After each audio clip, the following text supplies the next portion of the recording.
Okay, so after many technical difficulties and losing an hour worth of footage for the other days, for Tuesday's podcast, Wednesday's podcast, we're back. Today we're going to be talking about a variety of different things. We're going to be covering, I went to the Atlantic City 42nd Annual National Sports Car Convention. We're going to talk about that a little bit. We're going to talk about UFC 277. And most importantly, the reason you guys are probably here is to hear us talk about the AFC North and the Deshaun Watson suspension and all that bullcrap.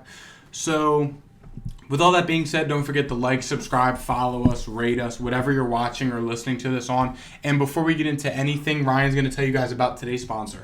Little Italy Pizzeria. They got the best cheesesteaks, the best pizza in all of Delaware. 2 locations. One of those in Middletown, Delaware. The other one is in Townsend. It's a great family business, great food, great people, great prices. Be sure to come in and check it out. Let them know that the greatest podcast on turf sent you. They will take care of you. Show proof that you're subscribed and that you listen to us. And they will hook you up with an additional discount. Yup. So here we go. I went to Atlantic City, the National. Atlantic City's not all I remember it. No. I was telling you that. I never realized that it was bad. I knew that. Guess I was just blinded by my childhood senses. By the arcade. By the arcade, the fun on the boardwalk. But now it was good. I mean, you saw the stuff I got, dude. I spent a decent amount of money, but I also made a lot of good deals. I turned a Josh Allen rookie into 2 Jalen Hurts rookies, into a Kyler Murray rookie, into a Tom Brady rookie, a CeeDee Lamb autograph, and $80 cash. Not bad. Absolutely not. I got to meet the whole Backyard Breaks. Coolest guys I've ever met, dude. Them guys are all same as they are on camera, genuine. I was in a room about this big. $800 million worth of cards. A lot of money. Yeah. But no, I also made some good deals. I got Tom Brady. I got a KD rookie. Terry McLaurin rookies. Trevor Lawrence rookies. Trey Young rookies. I mean, I got the whole ordeal. It was a good time. Everybody was taxing like crazy, though. It kind of was annoying. $60 cards. Oh, I want $300. You got any room on that? Last sold did $65. Nah, $300. Like, it was kind of annoying. At least they were consistent. It sucked because there was zero Wi-Fi. You had to pay $80 a day for the Wi-Fi. Damn. So nobody had Wi-Fi. So if you had Verizon, you were beat. Like, I had AT&T, so I had kind of service. So, like, my boy Joe, who I went with, Joe, shout out, he was, like, kept having to go on my phone to check comps on eBay. Because, I mean, you would think at a card show, you would be able to get Wi-Fi so you could comp the cards. They wanted $80 a day, $350 for all the days in like a bundle. The food sucked so bad. For real? They had pizza? No, it was like they had like a fake Chicky and Pete's crab fries. They had like little stands with beer. Then they had this one stand in like the lobby, hot dogs, glizzy, hot dogs, chips, and the little cookies like you get at Wawa. You know, like the protein cookies from Wawa. How many glizzies did you eat? I had a glizzy, a bottle of water I bought from the hotel, and a bag of Fritos. And that was still like $12. How many glizzies the whole time? One. Just one glizzy? Because there was like $5 for a hot dog. For a basic hot dog I could have cooked on the grill. Oh my god. Like, it was definitely... Next year it's in Chicago, though. So that should be fun. We already started planning that trip. Nice. Yeah. Then the year after that, it's in St. Louis. Then it comes back. But no, I mean, very overwhelming. My dad went to the one in Chicago. Did he? Yeah. It was extremely overwhelming. Get a pristine auction shirt for next time. You get a free picture. We got Rob Woodson. Nice. Yeah, they are. But it was definitely very overwhelming. Like, the first day I got there was literally 60,000 people there. So, like, I spent the first 30 minutes just walking around, like, where do I even go? Like, the first 30 minutes of me being there was just me pacing around, like, holy shit, before I even went and looked at any cards. Yeah. Also, 5 minutes into me being there, I met Gary V. Great guy. He supports the greatest podcast on turf. Shout out Gary V. Met Gary V. Yeah, but yeah, 2 days, like 2 full days is, like, ample amount of time. Really? Like, 2 full days is perfect because the first day you go, you see everything, feel it out, take notes on what booths the good cards were at, like booths that the people you know were at. Then the second day is when you really go and buy stuff, trade stuff. Like, I didn't I bought one single card. I bought a Ja Morant rookie PSA 7 for $5. The card goes for like $15 raw. So last night when I was pricing all my cards for Fishtown Card Show, I cracked a slab. So I mean, I bought a $5 card for like $15 card for like $5. Then we went to this trade night at the guy who does Fishtown Card Show I'm setting up at. He had like a private trade night at his penthouse. That's when I made the Tom Brady rookie deal, the CD, and got the cash with it. And then the next day at the National was that trade night kind of set the tone for me. So it was like, all right, like I went in, spent some money, like made a lot of good deals. But dude, you should have came. It was a good time. Next year though, We'll see. next year. Chicago trip. Yeah, it is. Chicago about 8 hours. Yeah, it is. We were already planning the trip. We already have a hotel room like pre-booked because it was like a zero booking fee. Like left our name, said we needed a room. They were like, all right, yeah, here's your name, phone number, email. Oh, well, you did it at the event? No, at the guy who does Fishtown Card Show again, he sent he said it's in Chicago next year. Sent us hotels with like that do pre-booking for free, and like don't charge you for cancellation or anything. So I just called one of the spots and booked a room. But yeah, dude, that was a really, really good time. Got to meet a lot of cool people. Setting up at a card show at the end of this month, August 28th. I'll be at Fishtown Card Show set up. Ryan might even stop by and be there. Come check it out. Buy some cards for me. Hang out. But yeah, the National was fun. I saw like a lot of like my friends I've met through the hobby. But yeah, it was my biggest complaint was no Wi-Fi and people were taxing. And $5 hot dogs. Not a good time though. And it was just I don't know. It was an experience to say the least. It's fair. I don't think I've ever been in a place with 100,000 people in one building. It's a lot, bro. Because I don't even think a sporting event has 100,000 people. Like, it's like, you don't think it's, like, you don't think you can imagine, dude, there's so many frigging people. So much COVID. Yeah. There's a room of COVID. Monkeypox and COVID. Oh, Since that's a new thing. California's about to go on lockdown. I'm back. No, it's because of you. Whatever. You made $5 glizzies and we were in a room of 100,000 people. Moving on. UFC. Lost $50 because Juliana Pena can't fight. Juliana Pena sucks and cost me a lot of money. You could have just took the other alternative. No, I was not sitting there and getting sting-ponged 40 times over $20. Yeah, that's funny. Amanda Nunes came out in her typical fashion and dominated Juliana Pena. Yeah, Pena had a couple close submissions, but that was kind of the extent of it. Brandon Moreno beat Kai Kara France as expected. Moreno Figueiredo 4. It was destiny. Yeah. Big Derek Lewis got lumped again, per usual, in Derek Lewis fashion. And this dude hasn't even fought in 2 years, and he still got lumped. Yeah. Alexandre Pantoja dominated Alex Perez. I think Pantoja could be possibly a force to be reckoned with. He's only really lost to the Figueiredo of the world, and Figueiredo's a bad man, so it's not really surprising. Saw this coming. Magmed Unkolev beat Anthony Smith. With that name, you can kind of just tell. If it ends in a V. Anthony Smith also set the tone walking into the octagon with his nerdy glasses on. If your name ends in a V, you're probably a good fighter. Yeah. I'm just going to be honest with you.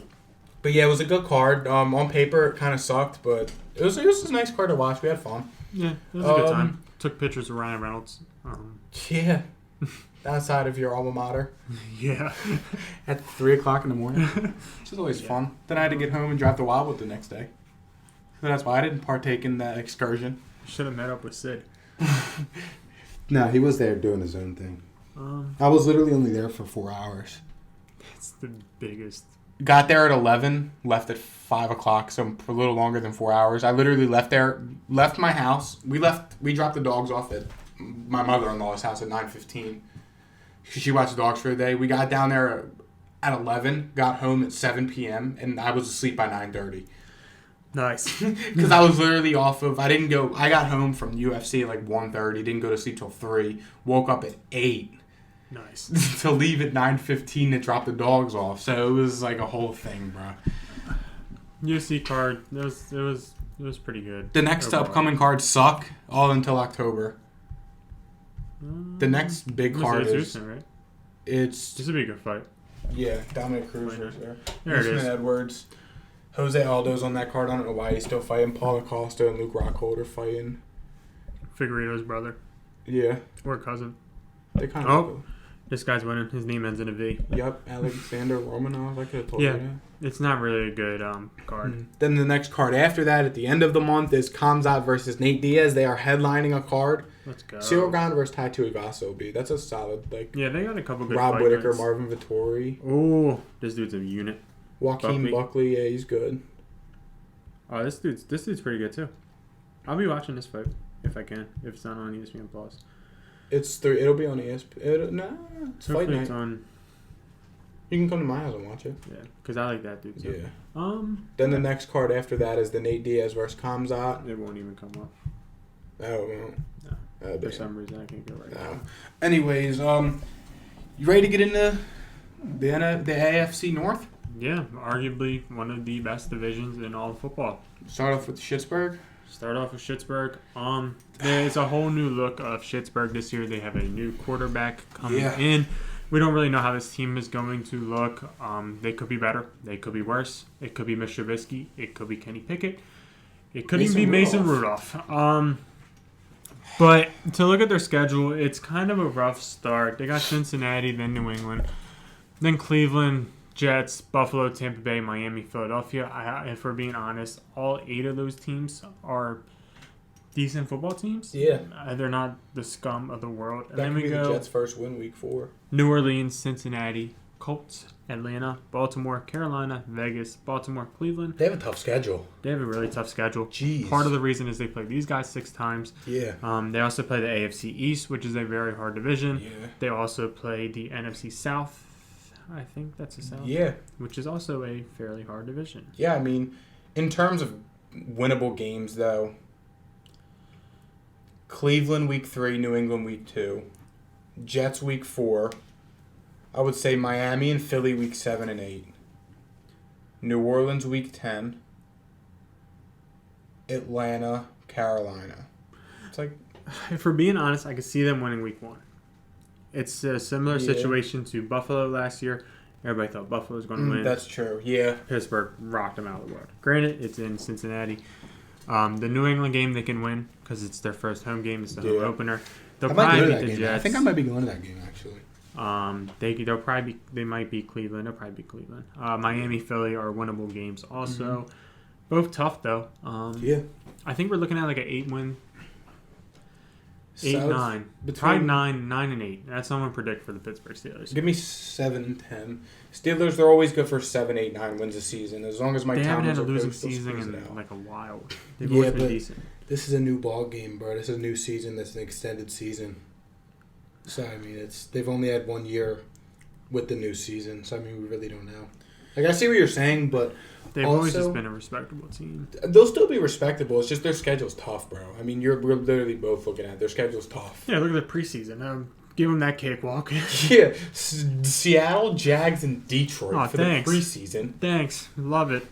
Yeah, And then just throw them into the gauntlet. feed them to the wolves and just here you go. Have fun. Yeah. In terms of fantasy for the Steelers, though, Najee Harris, probably it.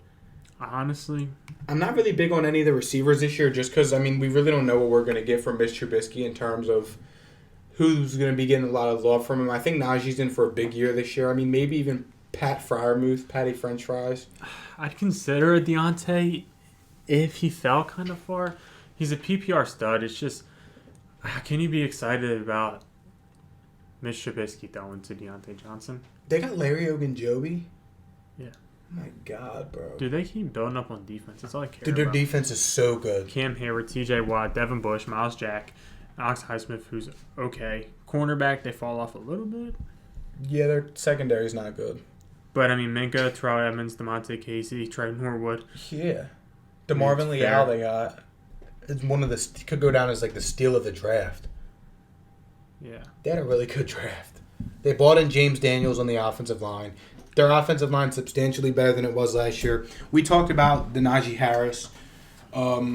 we talked about that more on our fantasy football running back rankings podcast exclusive, so be sure to check that out if you want our full depth analysis on all these running backs throughout this division. I know there's a lot of good ones, but I think Najee Harris is in for a monster year this year. I mean, the Steelers are literally a quarterback away from being that team, honestly. And if Mitch Trubisky shows out and is decent, there could be fantasy value here for a lot of these players. The defense isn't going to be on the field a lot because of the guys that they have. I can see it being a good year. Even the receiving core is solid with Anthony Miller, Miles Boykin, Calvin Austin at the back end of it. But it's just going to be a modest season for him. Yeah. Next up, we have Baltimore, who is hopefully going to try to become healthy. Lamar Jackson should have a healthy year. I got Mike Davis, too. That's just RB1. Give me Mike Davis. Oh, God.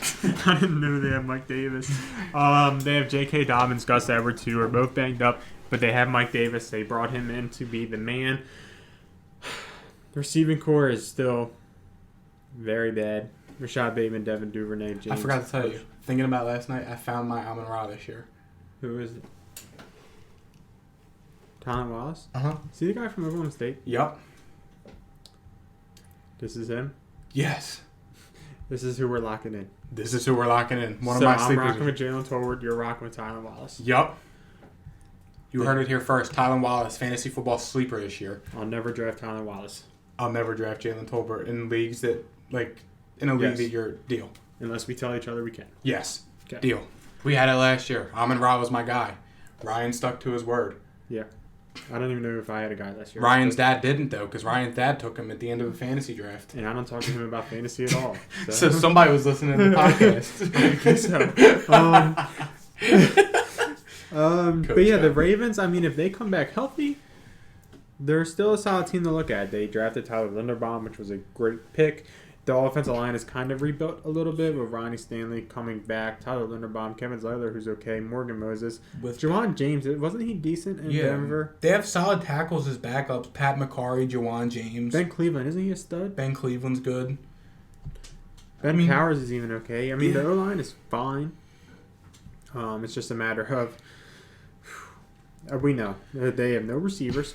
I saw a tweet, and I couldn't find it again, but it showed, the top quarterbacks and how much money they ever spent, or how much the receiving core was spent on the past 4 years or whatever. When they came into the league, Pat Mahomes, Justin Herbert, maybe even Joe. I don't know.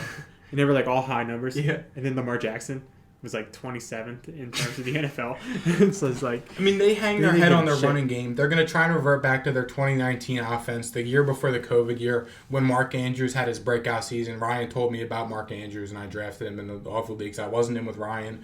They're going to hang their head on trying to get J.K. Dobbins, Gus Edwards, Mike Davis going. You see what I see? Isaiah Likely is their fourth-string tight end. They're likely to win the Super Bowl. But they hang their head on the defensive side of the ball. Justin Madubuike, Michael Pierce, who they bought back, Calais Campbell, Tyus Bowser, David Ajabo. Holding out a little bit, ain't he? Yeah, could have been the steal of the draft. Josh Bynes, Patrick Queen, Odefe Owe. Their secondary, though, they bought in Marcus Williams. They have Marlon Humphrey, Marcus Peters, Kyle Hamilton. Who got burnt. But they still have Chuck Clark. I mean, he was... Yeah, Tony Jefferson. Tony Pollard is a safety, though. He was playing corner, which was stupid. Is this the Kyle Fuller that I'm thinking about? The decent corner? Yeah. He's their, what? Is fourth he their corner. Fourth corner? I mean... Hey, there you go. Wow. I mean, who's Robert Jackson? Better than Kyle Fuller, I guess. Jalen Amar Davis. Better than Kyle Fuller, I guess. Kevin Seymour. All right, whatever. But the Ravens, for fantasy purposes, Lamar, obviously. Mark Andrews, absolutely. He's going a little high for where I would like to get him. Yeah. It's just, do you want to use your second-round pick? Do you want to use your early second-round pick to mid-second-round pick on a positional advantage at tight end?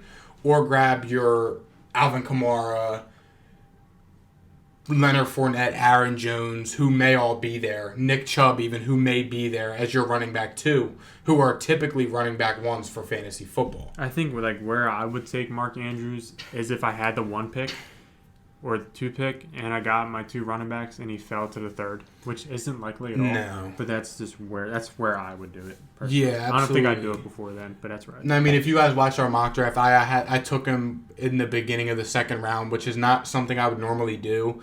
But I was trying something different. I'm very high on Mark Andrews this year. It's just a matter of what the Ravens decide to do on offense. But in terms of this team's schedule, though, we know that they play their division 6 times a year, which is tough. We know from looking at the Steelers' schedule that they play the AFC East and the NFC South, I think. Yeah, I'm pulling it up. We had a slight hiccup. Ooh, they start off decent. Yeah. They start off with the AFC East. Yeah. Yeah, they do. Okay, so that's New England always plays them tough every year. Probably lose to Buffalo, so they're looking at 3-1, 2-2 through their first 4. Yeah, I'll read their schedule. Jets, Miami, New England, Buffalo, Cincinnati, New York, Cleveland, Tampa Bay, New Orleans. That's D-Watt's first game back. Bye week, Carolina, Jacksonville, Denver, Pittsburgh, Cleveland, Atlanta, Pittsburgh, Cincinnati. I feel like their schedule is substantially easier than the Steelers. Kind of like I'm 11 not wins. sure why. Yeah, I don't know why it's so much easier. Remember when they played Miami like a couple years ago? The Ravens, they're just a better blew them team. out of the water. The Ravens are just a better team. Then they also have the Giants thrown in there, who they don't have. They also have the Jags thrown in there that they don't have. Or Steelers had Carolina too, I think. Yeah, but they have the Jags and the Giants, who the Steelers don't have. Yeah. Which I don't remember who the Steelers do have. The Steelers had the Eagles. The Steelers got the Eagles. And the Colts, I think. And the Colts, yeah. So they got the shitty end of the division. They definitely did. That sucks. So let me count their wins real quick. I'm counting like 10, 11 wins. 3, 4. They'll probably split with Cincinnati. That's what I was thinking. 5, 6, 7, 8, 9, 10. I'm right there with you with 10, 11 wins. I was really high on the Ravens last year. Yeah. I think I'm going to back them again. It's Injuries just a matter of... blew last year, and I mean, that's not something that happens. Like, to have your 2 starting running back, when you're a run-first team, when your 2 starting running backs have season-ending injuries during training camp, then when you lose your second-best corner in training camp, then lose your first-best corner 4 or 5 weeks in the season. And your left tackle. And your left tackle. I mean, that doesn't happen every day. Yeah, I mean, Gus Edwards probably not even going to be ready week 1. J.K. Dobbins might be ready. Said he was, but it's the Mike Davis show in Baltimore. Yeah, I mean, I feel like there has to be a running back out there that's somewhat better. Yeah, the Hall of Fame game is Thursday. Yeah. Who plays? Is it Dallas? Raiders, Jags. Trevor Lawrence and ETN already ain't playing, so. Nope. I ain't watching that. We watched it at Jake's last year because it's Steelers Cowboys. Yeah. Yeah, we watched it at Jake's last year. Do we want to watch this one, though? Thursday, Sophia's got work and I'm off work. So there's a chance I'll be watching it at my house. Let's scout Kenyon Drake. Jake Lutton and Christian Kirk. Guess the Bengals next? Yeah, I forgot that. I wanted to ask you, for the Steelers, does Kenny Pickett see the field? And if he does, what week do you think? I don't think he does. I don't think so either. Well, we answered that pretty quick. The Cincinnati Bengals. Pittsburgh, So Dallas, they got Jets. They got Dallas and they got Kansas City. Tennessee. Oh, Tennessee. They play Kansas City too. Huh. That sucks. Dallas, Tennessee, and Kansas City. That's pretty ass. Yeah. Pittsburgh, Dallas, New York Jets, Miami, Baltimore, New Orleans, Atlanta, Cleveland, Carolina, Pittsburgh, Tennessee, Kansas City, Cleveland, Tampa Bay, New England, Buffalo, and then Baltimore. Huh. The Bengals. It's really hard to judge the Bengals. The Bengals are a good enough team where they can go realistically into any game and it be a winnable game. But I also think that we can see a step back from the Bengals. I agree. Wouldn't be surprised if they don't win the division. Saying with how good that division is, I mean, it's kind of like when we were going to talk about the AFC West. I got them second to Baltimore. I think Bengals get 10 wins. 9-10 wins. I think mine will be around that way. I mean, we'll give our division predictions at the end, but I mean, it's just hard to they can beat Pittsburgh. Yeah, they can beat Dallas. Will they beat them both? Probably not. They can beat the Jets. Yeah. Can beat Miami. They can beat Cleveland with Watson. They can beat Tennessee, Kansas City. can They could beat beat Cleveland Tampa, again. New England, Buffalo, Baltimore. That's hell. This right here is hell. There's not one easy game. No, they end the season on a bender. After the bye week, they run the gauntlet. Pittsburgh, Tennessee, Kansas City, Cleveland, Tampa, New England, Buffalo, Baltimore. That's 8 straight games of just brutalness. And then even to start the season, the first 6 weeks is arguably hell. I mean, dude, Pittsburgh game 1, that's hard. Yeah. Traveling to Dallas, it's still hard. Traveling to New York Jets, okay, it gets a little easier.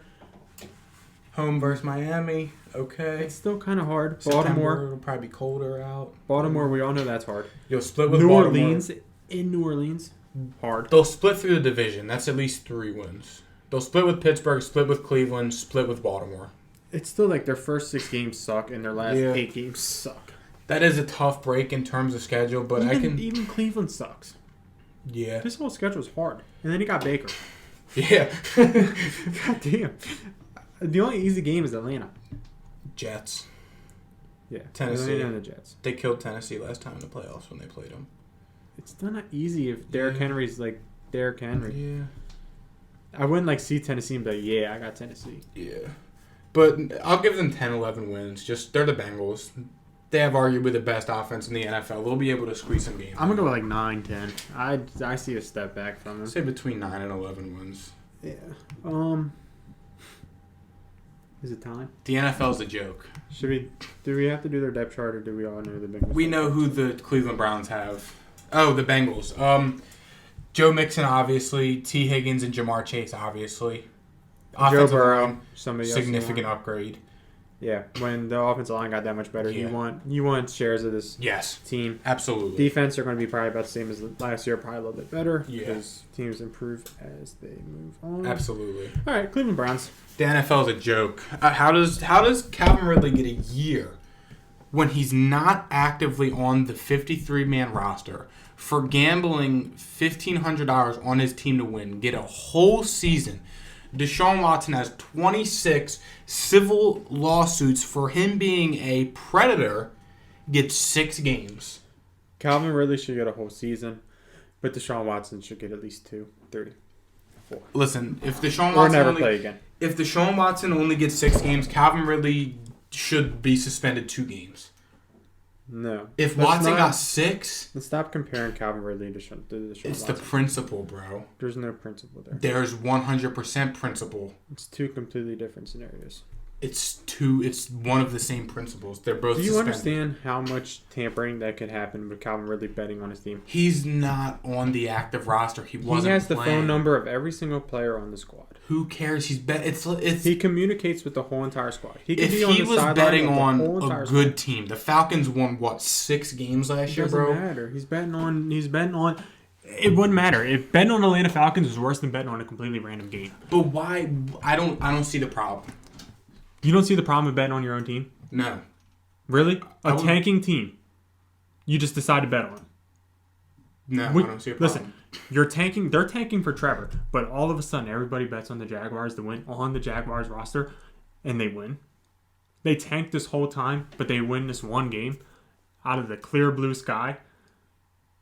Why? Because everybody bet on them to go secure the bag. They tanked this whole entire season to go be big underdogs, to go get that bad money line, and then they just decide to ball out one week. I don't know, dude. I think it's bullshit. But the Deshaun Watson thing's a joke. Deshaun Watson, until this whole thing's resolved, he probably shouldn't play in the NFL.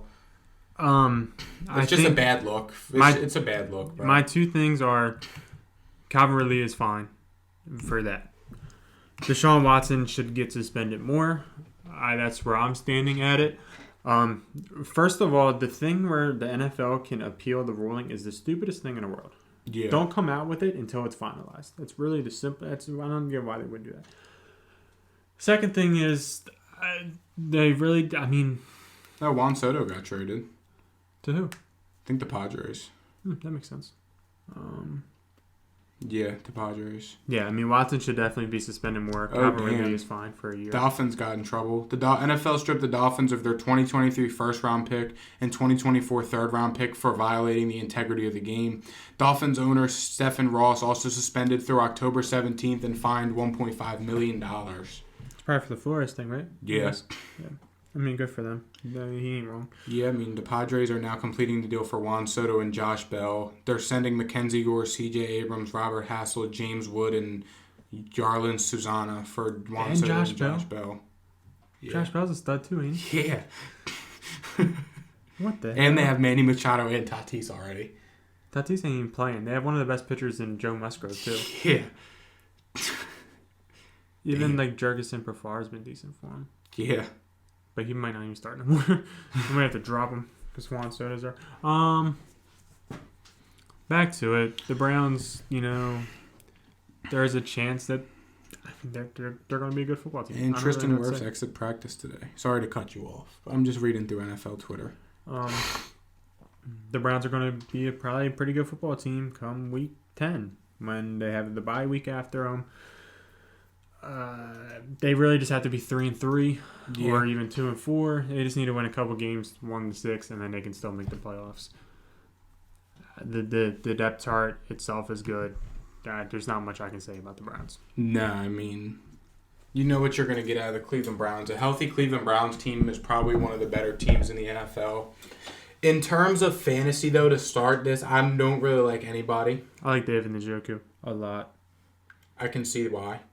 I mean, maybe a Nick Chubb if you can get him in the right spot. Buy low on Nick Chubb. I mean, I got him in a fantasy draft at the end of the second round.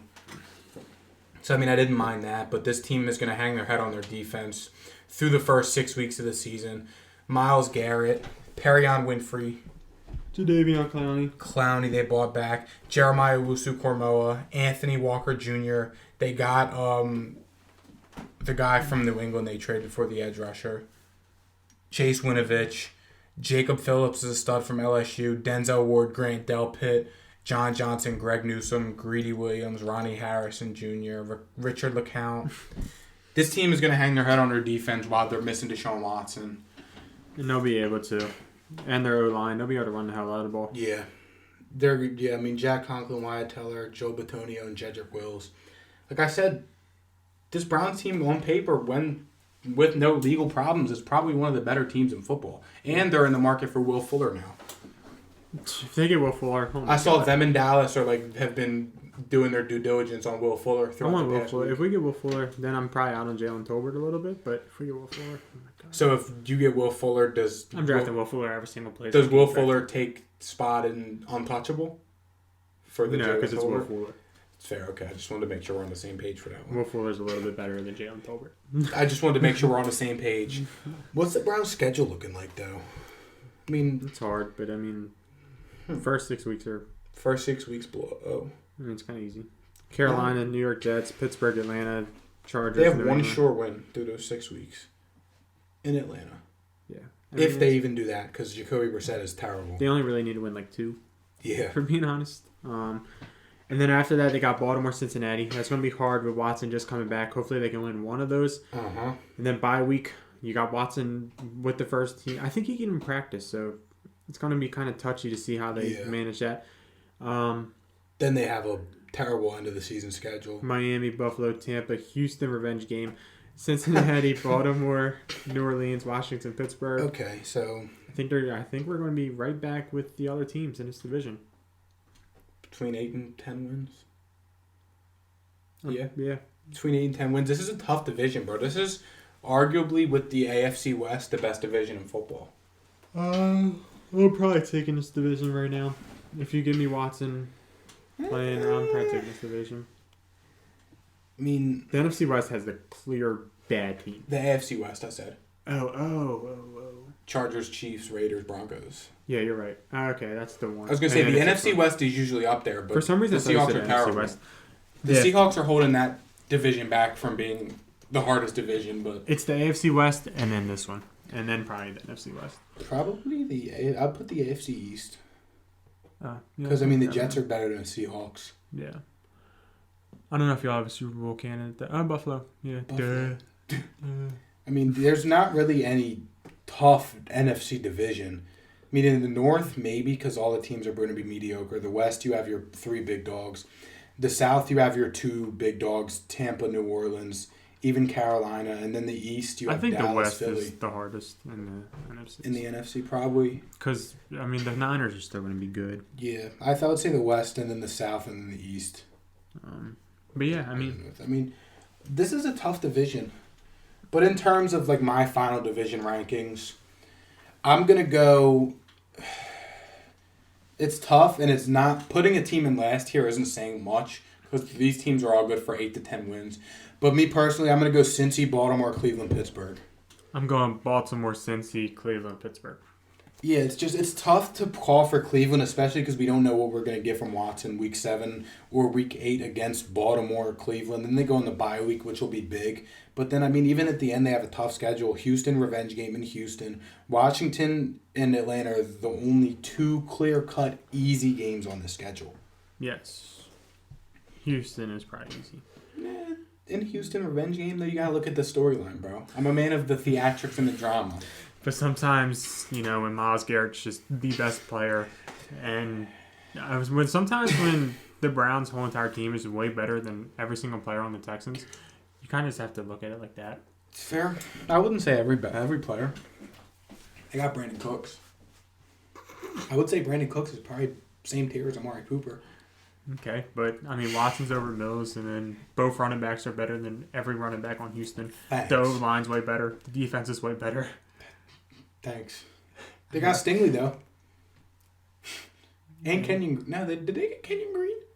I think so. I think they did get Kenyon Green. So what? No, I'm just saying the future's looking bright for Houston. Yeah, great. 2 of the best players on my big board, bro. Fuck yeah. Kenyon Green, Laramie Tunsil on the left side, bro. Come on now. They're just going to get Brevin Jordan, I love this year. Okay, we're done. We are done. Thank you guys for watching and listening. Be sure to check out all our other content from this week. Follow us on TikTok, and we will see you guys next week. See you. Peace.